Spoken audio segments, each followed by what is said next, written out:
A graça e a paz do Senhor Jesus esteja em seu coração. Que alegria poder compartilhar com você a mensagem do Evangelho, a mensagem da graça de Deus. E hoje nós vamos compartilhar dos últimos momentos de Jesus, indo ali até a cruz, depois da sua ressurreição e a grande comissão deixada a nós. Com certeza é por isso que você está aqui.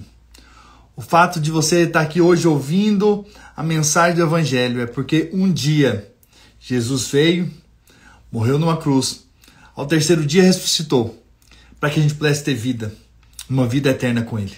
Então essa é a mensagem pela qual nós vivemos, nós existimos, é a mensagem pela qual eu estou aqui pregando. O que nós vamos compartilhar com certeza é algo impactante, que mudou a nossa história, aqueles que foram alcançados pela graça de Deus. E por isso, gostaria de orar, para que Deus nos dê revelação hoje da sua palavra. Essa verdade tão poderosa da entrega de Jesus na cruz, para que nós pudéssemos ter vida e uma vida eterna com Ele. Vamos orar? Pai, nessa hora nós voltamos nosso coração, nosso espírito ao Senhor, na plena certeza de que o Senhor fala conosco. Abre os nossos olhos, abre o nosso entendimento espiritual para vermos essa realidade espiritual que hoje nós temos de uma vida alcançada pela graça de Deus, fomos salvos pela graça, porque um dia o Senhor se entregou por nós. Por isso, abre os nossos olhos hoje, para vermos como nós nunca vimos a sua morte e a sua ressurreição. Em nome de Jesus, amém, amém. Glória a Deus por você estar aqui. Mateus capítulo 26, 27, 28, mostra os últimos momentos de Jesus e eu gostaria de compartilhar com você isso que é tão poderoso e é o motivo pelo qual nós estamos aqui. Mateus 26, versículo 1. Tendo Jesus acabado todos esses ensinamentos, disse a seus discípulos: sabei que daqui a 2 dias celebrar-se-á a Páscoa e o Filho do Homem será entregue para ser crucificado. Então os principais sacerdotes e os anciãos do povo se reuniram no palácio do sumo sacerdote chamado Caifás, e deliberaram prender Jesus à traição e matá-lo. Então Jesus mesmo disse: olha, eu vou morrer, né, na cruz. Ainda falou o tipo de morte que ele ia passar, né? E aqui já mostra que os religiosos já intentavam, já queriam prendê-lo e matá-lo. Versículo 6. Ora, estando Jesus em Betânia, em casa de Simão, leproso, aproximou-se dele uma mulher, trazendo um vaso de alabastro cheio de precioso bálsamo, que lhe derramou sobre a cabeça, estando ele à mesa. Vendo isso, indignaram-se os discípulos e disseram: para que esse desperdício? Para que essa entrega toda? Para que vai jogar esse bálsamo, esse perfume tão precioso em Jesus? Isso é um desperdício. Pois esse perfume poderia ser vendido por muito dinheiro e dar-se aos pobres. Mas Jesus, sabendo disso, disse-lhes: por que molestais essa mulher? Ela praticou boa ação para comigo. Porque os pobres sempre o tendes convosco, mas a mim nem sempre me tendes. Pois derramado esse perfume sobre o meu corpo, ela o faz para o sepultamento. Em verdade vos digo, onde for pregado em todo o mundo esse evangelho, e mais uma vez, isso já está acontecendo aqui hoje, inclusive, quase 2000 anos depois, será também contado o que ela fez para a memória sua. Hoje estou contando a história dessa mulher que disse para Jesus, em outras palavras, que valia a pena ela entregar tudo aos pés dele. Isso é poderoso, isso é glorioso. E aí você vê o contraponto. E aí o texto continua. Então um dos 12, chamado Judas Iscariotes, indo ter com os principais sacerdotes, propôs: que me quereis dar, e eu vos entregarei? E pagaram-lhe 30 moedas de prata. E desse momento em diante, buscava ele uma boa ocasião para o entregar. Então você veja, aquela mulher entregou tudo. Mas aqui Judas, o traidor, está entregando Jesus. Está vendendo Jesus. Está desprezando Jesus. Colocando Jesus num preço de 30 moedas de prata. Só que ele não sabe, ou não sabia, o valor que de fato foi Cristo morrer na cruz por mim e por você. Com certeza valeu muito mais. Valeu uma vida eterna. Na verdade, com ele nos deu a vida eterna. Isso não tem preço, inclusive.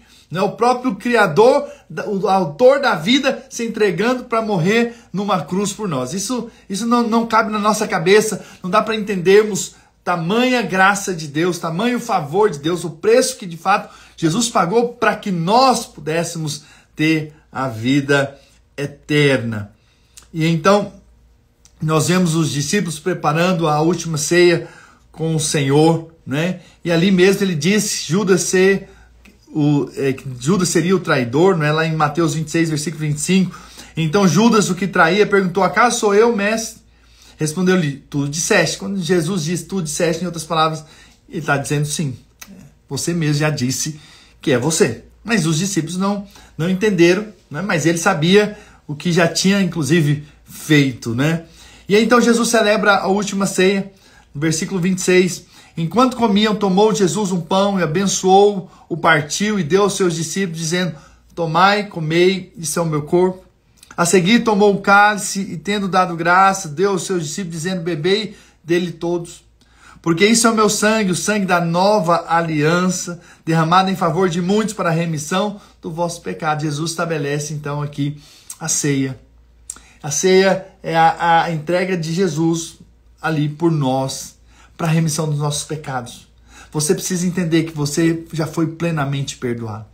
Eu estou contando a história, os últimos momentos de Jesus, aqui no livro de Mateus, para que você possa entender que há verdades poderosas na morte de Jesus, na entrega de Jesus, na sua consagração.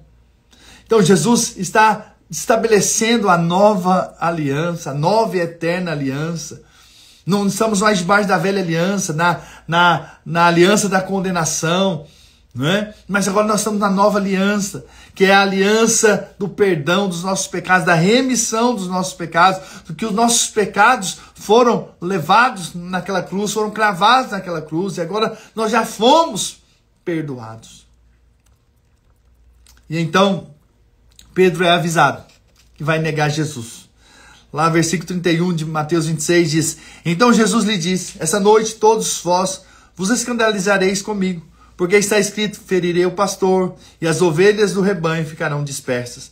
Mas depois da minha ressurreição, irei adiante de vós para a Galileia. Então, deixa claro, olha, vocês vão se escandalizar, vocês vão ficar sem pastor por um momento, mas eu vou ressuscitar. E eu vou encontrar com vocês na Galileia. Disse-lhe Pedro, ainda que venhas a ser um tropeço para todos, nunca o serás para mim. Às vezes nós temos essa postura como achamos que somos alguma coisa, né? Pedro achava que era alguma coisa. Ele achava que poderia entregar a sua vida em favor de Jesus. Mas ele ainda não tinha uma realidade espiritual. Ele ainda precisava ter, de fato, a revelação de quem ele é e poder depois, claro, se entregar em nome do Senhor, como a gente vê a história de Pedro, realmente ele se entregou para o Senhor completamente, mas nesse momento não, ainda não tinha essa maturidade, né? O texto continua dizendo, replicou-lhe Jesus, em verdade te digo que nessa mesma noite, ainda antes que o galho cante, tu me negarás 3 vezes. Disse-lhe Pedro, ainda que seja necessário morrer contigo, de nenhum modo te negarei. E os discípulos disseram o mesmo, ou seja, eles achavam que poderiam se entregar, mas na verdade eles eram incapazes. É somente pelo Espírito Santo que nós podemos de fato nos entregar ao Evangelho, nos entregar a Cristo. Lá na frente nós vemos que eles realmente começam a entregar suas vidas em prol de Jesus, mas até então são só meras palavras, mas que não eram na verdade realidade ainda. Então nós vemos Jesus indo para o Getsemane. Versículo 36. Em seguida, foi Jesus com eles a um lugar chamado Getsemane e disse aos seus discípulos, sentai-vos aqui enquanto eu vou ali orar. E levando consigo Pedro e aos 2 filhos de Zebedeu, Tiago e João, né? Começou a entristecer-se e angustiar-se. Então lhe disse, a minha alma está profundamente triste até à morte. Ficai aqui e vigiai comigo. Adiantando-se um pouco, prostrou-se sobre o seu rosto, orando e dizendo, meu pai, se possível, passe de mim esse cálice. Ou seja, se não tiver outro caminho, se na verdade tiver um outro caminho para que eu possa salvar a humanidade, que o Senhor me dê. Todavia não seja como eu quero, e sim como tu queres. Em outras palavras, se for possível um outro caminho, eu vou para outro caminho. Eu não vou para a cruz. Mas se não tem outro caminho, eu não quero fazer a minha vontade, eu quero fazer a vontade do Senhor, a vontade plena do Pai. Uau! Isso é um nível com certeza, de espiritualidade que devemos chegar. Quando nós entendemos que o mais importante não é a minha vontade, não é o que eu acho, mas é o que o Senhor acha ao meu respeito.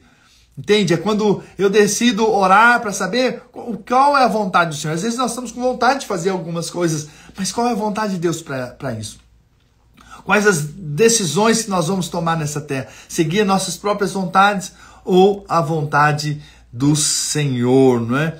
E voltando-se para os discípulos, achou-os dormindo e disse a Pedro: então, nem uma hora pudestes vós vigiar comigo? Vigiai e orai para que não entreis em tentação. O espírito, na verdade, está pronto, mas a carne é fraca. Ou seja, só tem como vivermos no espírito se for por meio de oração. É a oração que nos sustenta. É a oração que nos faz vencer as tentações dessa vida. Então precisamos viver uma vida realmente cheia do espírito. Precisamos orar para vencermos as tentações. Por quê? Porque a carne é fraca. Então precisamos depender do Senhor. Sempre, sempre, sempre. E aí nós sabemos que Jesus, por 3 vezes, ele ora para que não seja feita a vontade dele, mas seja feita a vontade do Pai. E realmente a vontade do Pai era que ele fosse para a cruz. Versículo 47 de Mateus 26, então diz: falava ele ainda, e eis que chegou Judas, um dos 12, e com ele grande turba com espadas e porretes, vindo da parte dos principais sacerdotes e dos anciãos do povo. Ora, o traidor lhes tinha dado esse sinal: aquele a quem eu beijar é este, prendei-o. E logo aproximando-se de Jesus, lhe disse: salve, mestre, e o beijou. Jesus, porém, lhe disse: amigo, olha só, ainda chama Judas de amigo. Amigo, para que vieste? Nisso, aproximando-se, eles deitaram as mãos em Jesus e o prenderam. E aí a gente pensa que, nossa, prenderam Jesus. Não, na verdade, Jesus se entregou. Isso foi um fato, né? Para que se cumprisse a profecia que nós vemos a seguir. Mas olha o que lá está escrito no mesmo texto, né? O mesmo contexto, lá em João capítulo 18, versículo 4. Sabendo, pois, Jesus todas as coisas que sobre ele haviam de vir, adiantou-se e perguntou-lhe: a quem buscais? Responderam-lhes: a Jesus, o Nazareno. Então Jesus lhe disse: sou eu. Ora, Judas, o traidor, estava com eles. Quando, pois, Jesus lhe disse: sou eu, recuaram e caíram por terra. Em Mateus, nós não lemos, ele disse: você acha que eu não poderia pedir 12 legiões de anjos para me salvar dessa? Jesus poderia. E aqui, a hora que ele falou, sou eu, eles recuaram e caíram. Olha o poder da palavra que sai da boca de Jesus. Quando ele disse, sou eu, eles recuaram e caíram. Isso é impressionante. Isso é o poder da palavra. Por isso que na sua boca tem que ter a palavra de Cristo. Por isso você tem que dizer no mundo espiritual. Você tem que ser aquele que fala no mundo espiritual. Você tem que ser aquele que declara no mundo espiritual coisas que de fato Deus quer fazer na sua vida. Nós somos espirituais. Nós repreendemos o inimigo. Nós nos posicionamos em fé. Nós dizemos, porque há poder na palavra liberada. Veja, aqueles guardas com espada apenas ouviu Jesus dizendo, sou eu. Eu sou esse que vocês estão procurando. Eles caíram. Então não foram eles que prenderam Jesus. Na verdade, Jesus é que se entregou. Foi a decisão de Jesus. Quem poderia prender o Deus Todo-Poderoso ali claro, na forma de homem ali, Cristo? Ninguém pode deter a Cristo. Ninguém pode prendê-lo. Não o pecado, né? Foi capaz, porque ele não encontrou nele pecado, e por isso ele ressuscitou. Aleluia, por isso. Não é verdade? Então nós temos que crer no poder da palavra. Nós temos que crer que quando nós declaramos no mundo espiritual, coisas acontecem. O mundo espiritual, ele se abala. Os inimigos perdem a força quando nós usamos a palavra para declarar aquilo que Deus diz. Nós sabemos que há poder no nome de Jesus. Por isso eu quero incentivar você a dizer: diga aquilo que está escrito a seu respeito. Não fique calado, não fique intimidado. Apenas abra sua boca. Porque há poder quando você libera algo da parte de Deus. Há poder espiritual quando você libera palavra de vida. E coisas acontecem em nome de Jesus. Aleluia! Então Jesus é levado até o Sinédrio. Versículo 62, capítulo 26.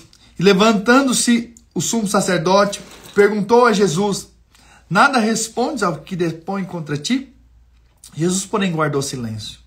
E o sumo sacerdote lhe disse: eu te conjuro pelo Deus vivo, que nos diga se és tu o Cristo, o Filho de Deus. Respondeu-lhe Jesus: tu disseste, em outras palavras, sim, sou eu. Entretanto, eu vos declaro que desde agora vereis o Filho do Homem assentado à direita do Todo-Poderoso e vindo sobre as nuvens do céu. Então o sumo sacerdote rasgou suas vestes, dizendo: blasfemou! Que necessidade mais temos de testemunhas? Eis que ouviste agora a blasfêmia. Que vos parece? Responderam eles: é réu de morte.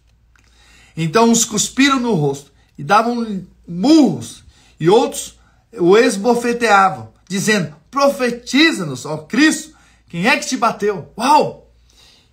Porque ele simplesmente declarou a verdade mais poderosa, de que ele era o Filho de Deus. Aleluia! O diabo treme quando você entende a sua realidade espiritual de filho.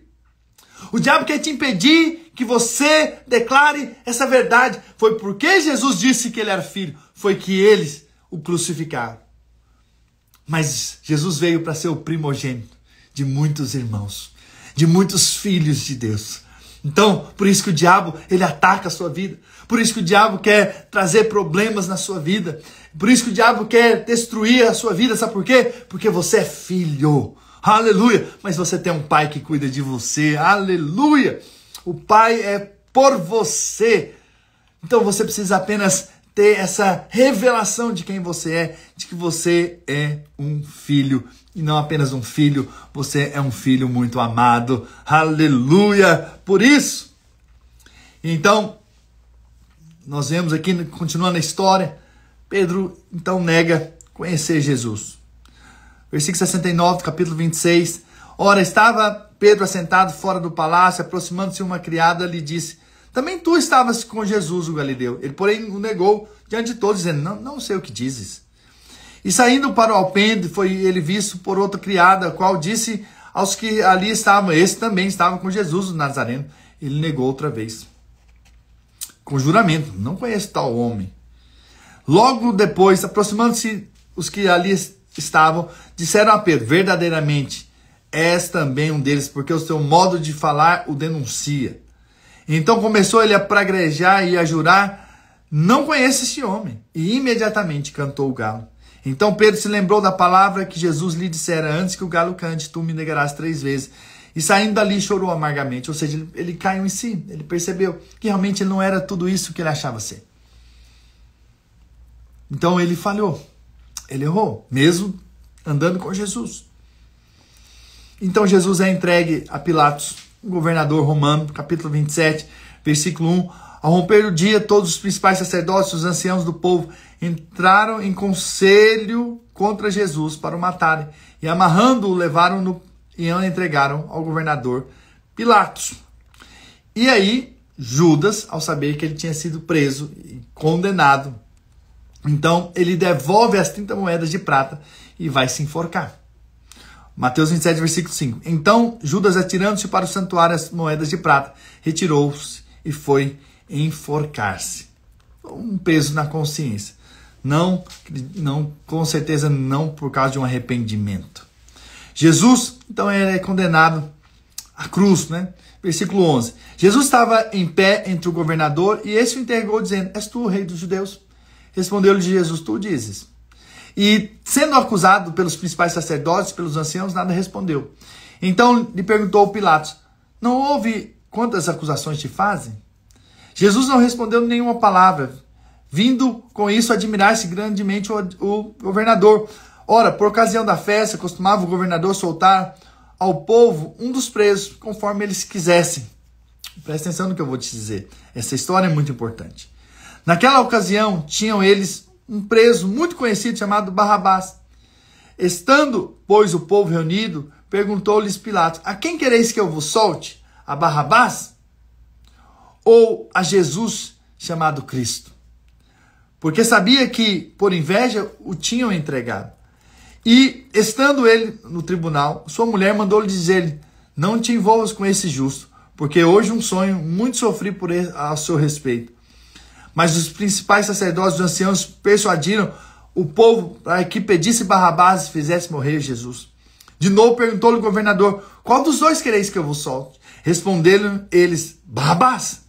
Replicou-lhe Pilatos: que fareis então a Jesus chamado Cristo? Seja crucificado. Responderam todos: que mal fez ele? Perguntou Pilatos. Porém, cada vez clamavam a mais: seja crucificado.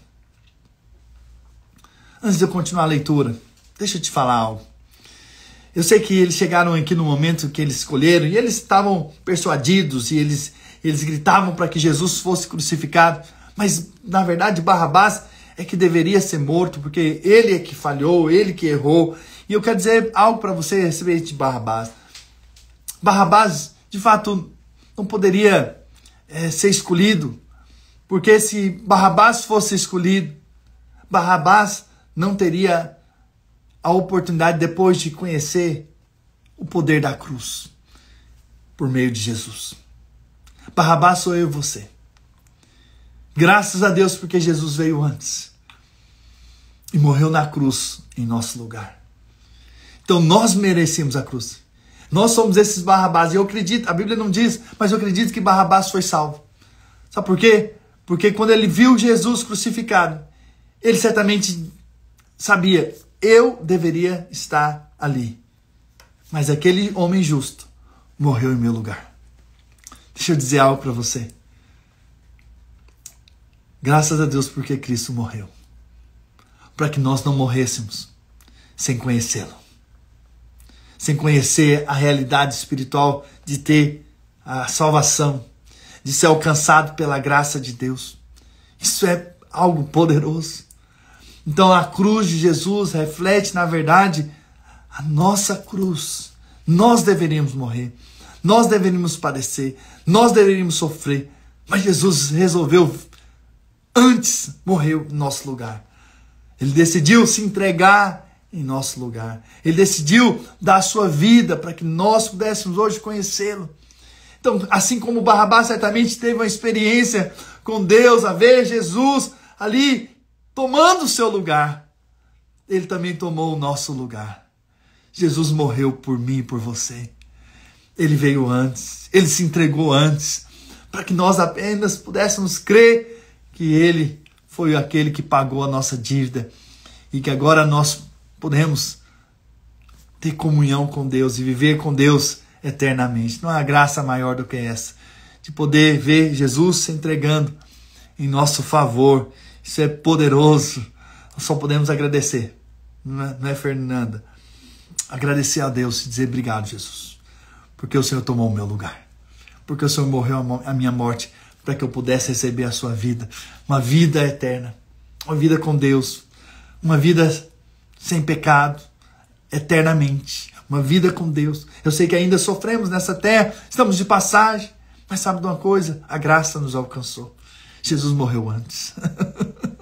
Jesus morreu no nosso lugar. Isso não tem preço. Não há maior amor do que esse, de alguém se entregar por nós, do próprio Deus se entregar por nós. E agora nós só podemos agradecer ao Senhor, sermos gratos por esse amor de Deus para com a nossa vida.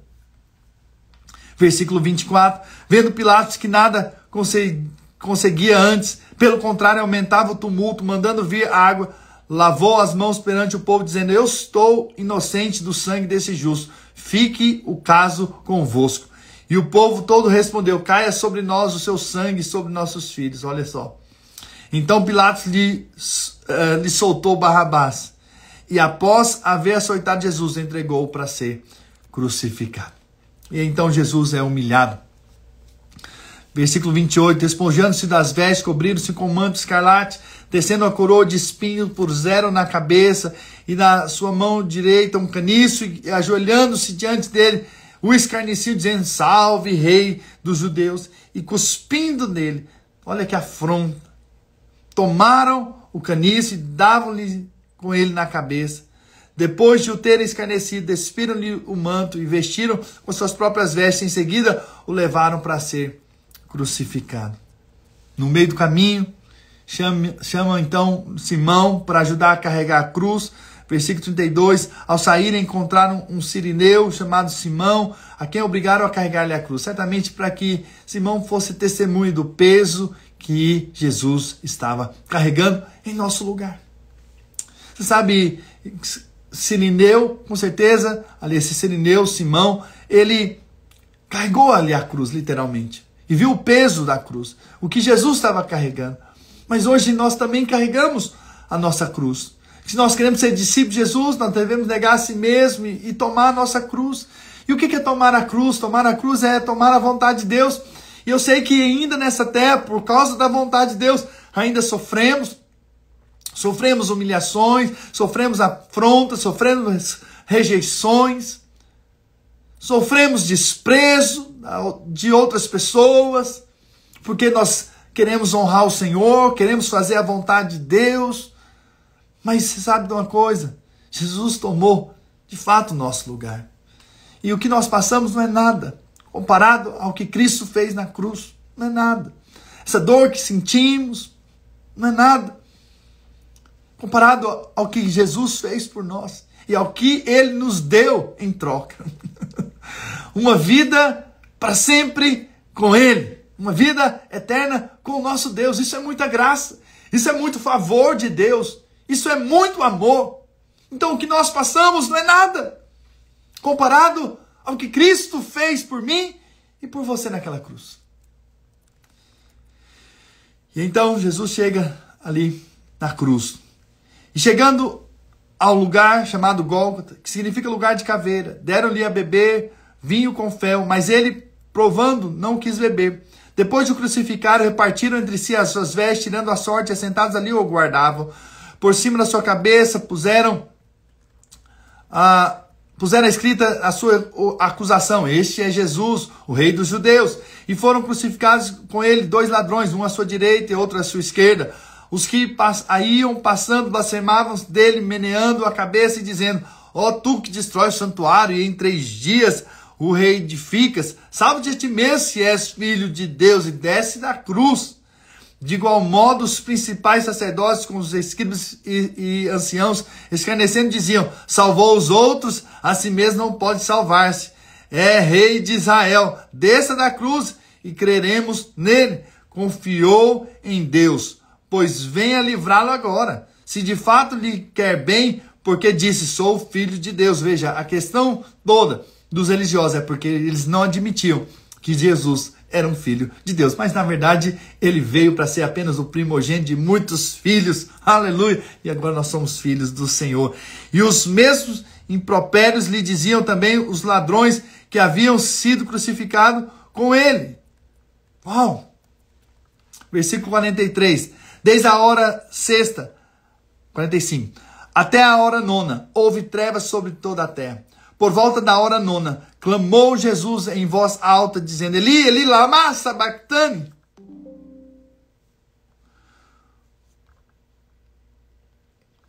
O que quer dizer, Deus meu, por que me desamparaste? E alguns dos que ali estavam, ouvindo isso, dizendo, ele clama por Elias, e logo um deles correu a buscar uma esponja e tendo embebecido de vinagre, e colocando na ponta de um caniço, deu-lhe a beber. E outros, porém, diziam, vejamos se Elias vem salvá-lo. Jesus, clamando outra vez com grande voz, o entregou o Espírito. E eis que o véu do santuário se rasgou em 2 partes, de alto a baixo, e tremeu a terra, fenderam as hostes, abriram sepulcros, e muitos corpos de santos que dormiam ressuscitaram. E saindo do sepulcro depois da ressurreição de Jesus, entraram na cidade santa e apareceram a muitos. O centurião e os que com ele guardavam a Jesus, vendo o terremoto e tudo que se passava, ficaram possuídos de grande temor e disseram: verdadeiramente este era o Filho de Deus. Aleluia! E nesse momento nós vemos que Jesus então morre numa cruz, por mim e por você. Essa é a graça de Deus, esse é o favor de Deus sobre as nossas vidas. Aleluia!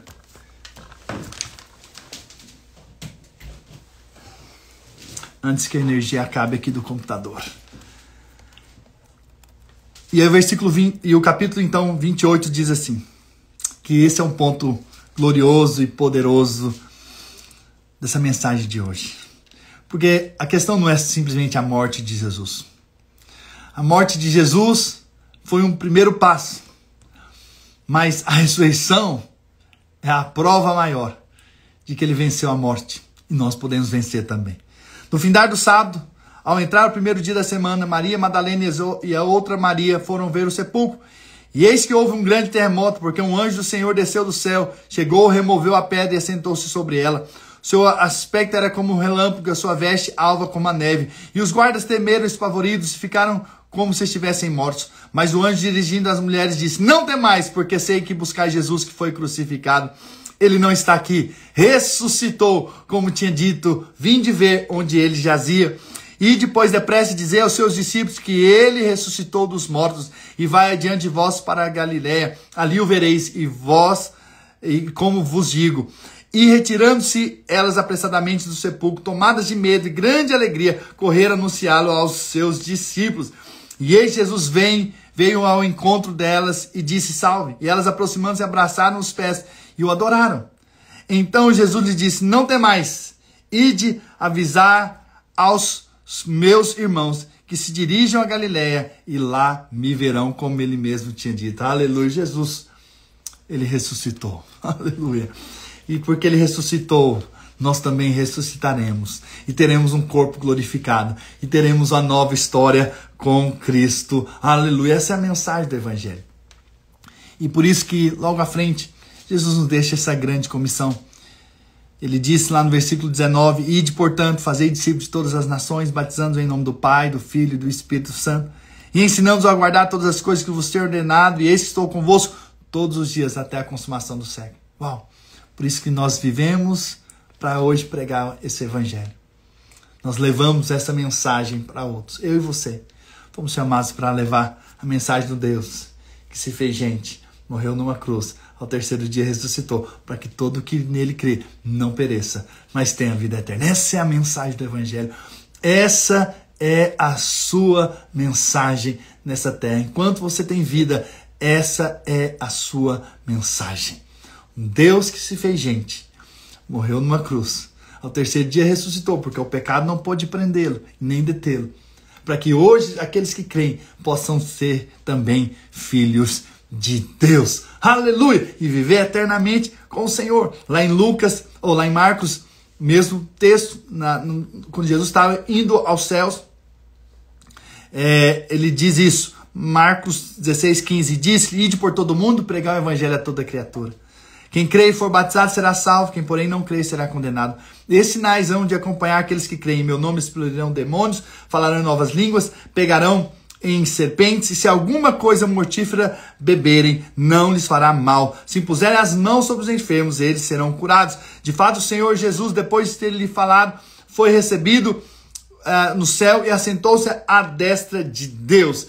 E eles, tendo partido, pregaram em todas partes, cooperando o Senhor com eles e confirmando a palavra por meio de sinais que se seguiam. Ou seja, quando nós pregamos o evangelho, há a confirmação com o poder da palavra que nós pregamos. Por isso você não precisa temer. Pregue o evangelho. Pregue com fé. Pregue porque o Senhor vai cooperar com você, com a sua pregação. Lá em Lucas 24:49, eis que envio sobre vós a promessa de meu Pai. Permanecei, pois, na cidade, até que tu sejais revestido de poder. Ou seja, não tem como pregarmos o evangelho sem que antes sejamos cheios do Espírito. Então os levou para Betânia, erguendo as mãos, os abençoou. Aconteceu que, enquanto os abençoava, ia se retirando dele, sendo elevado para o céu. Então eles adoraram, voltaram para Jerusalém, tomados de grande júbilo, e estavam sempre no templo louvando a Deus. Então eu falei de Mateus, falei de Marcos, falei de Lucas. E João? João, Jesus chama Pedro em particular e diz: Pedro, tu me amas? E Pedro então responde: sim, Senhor, te amo. Então apacenta os meus cordeiros. Jesus pergunta novamente: Pedro, tu me amas? E Pedro fala: sim, Senhor, eu te amo. Então apacenta o meu rebanho. Pela terceira vez, Pedro havia negado Jesus quantas vezes? 3. Pela terceira vez, Jesus pergunta: Pedro, tu me amas? E aí Pedro fala: sim, Senhor, o Senhor sabe que eu te amo. E ali, ao perguntar, Jesus estava dizendo, pela terceira vez: Pedro, independentemente que você tenha falhado, me negado, eu quero dizer que eu continuo te amando. A cruz era necessária justamente para dizer para você que você está perdoado.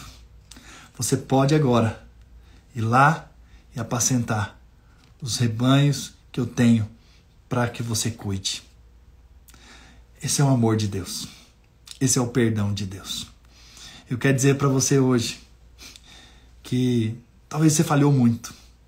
Talvez você chegou aqui e falou, e talvez você fale: pastor, eu não mereço servir na obra de Deus, porque eu já errei muito. Eu já falhei.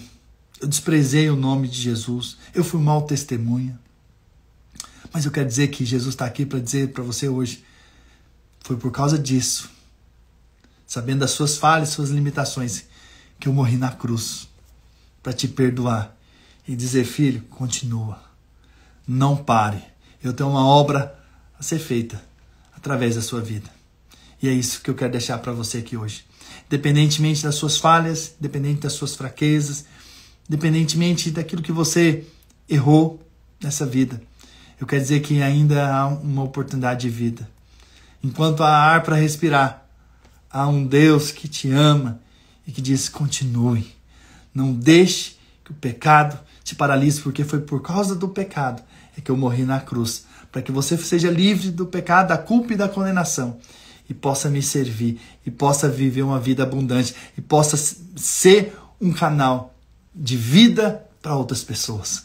Então, assim como Cristo te alcançou com perdão, com amor, leve esse perdão e esse amor a outros. Essa é a nossa mensagem. Essa é a mensagem. Essa é a grande comissão. Nós estamos aqui para isso. Que você possa ser esse canal de Deus. Aonde você está. No seu trabalho, na sua escola, na sua família, na sua célula, na sua igreja. Aonde você está. Seja aquele que proclama o Evangelho de Cristo. Sabendo que essa é a melhor e mais poderosa mensagem do universo. A mensagem da salvação em Cristo Jesus. Amém? Que Deus possa te abençoar. Deixa eu orar por você.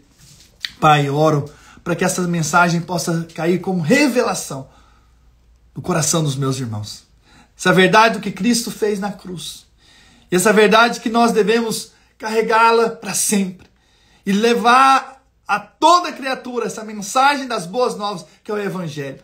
Por isso, Senhor, eu oro para que o Senhor nos dê revelação e que a gente possa entender que nós somos amados e perdoados e que nós podemos ir sim pregar o Evangelho e fazer discípulos de todas as nações. Em nome de Jesus, ajuda-nos e dá-nos essa revelação, dá-nos esse entendimento espiritual. Abre os nossos olhos para vermos essas realidades e verdades espirituais em o nome do Senhor Jesus. Amém e amém. Aleluia. E para você que chegou até aqui, o que eu vou te pedir, claro, com certeza, é que você passe para outros aquilo que você recebeu. Se você está vendo aqui pelo YouTube, caminhe para outros também aquilo que você tem recebido aqui, essa mensagem, porque é a mensagem da salvação eterna. Essa mensagem precisa ser compartilhada a toda criatura, a todos, a todos. Meu pedido hoje para você é que você envie essa mensagem para um maior número de pessoas. Daqui mais um tempo eu vou deixá-la disponível no YouTube. Você vai enviar para os seus contatos, seus amigos, sua igreja, aqueles que estão ao seu redor, que você ama, quer também ouvir essa mensagem em nome de Jesus. Posso contar com você? Aleluia! Glória a Deus! E não deixe, claro, de orar por mim, pela minha casa sempre, para que eu tenha sempre a palavra do Evangelho sendo compartilhada na minha vida, na vida daqueles que estão ao meu redor. Amém? Grande abraço, amo vocês. Estamos juntos, hein?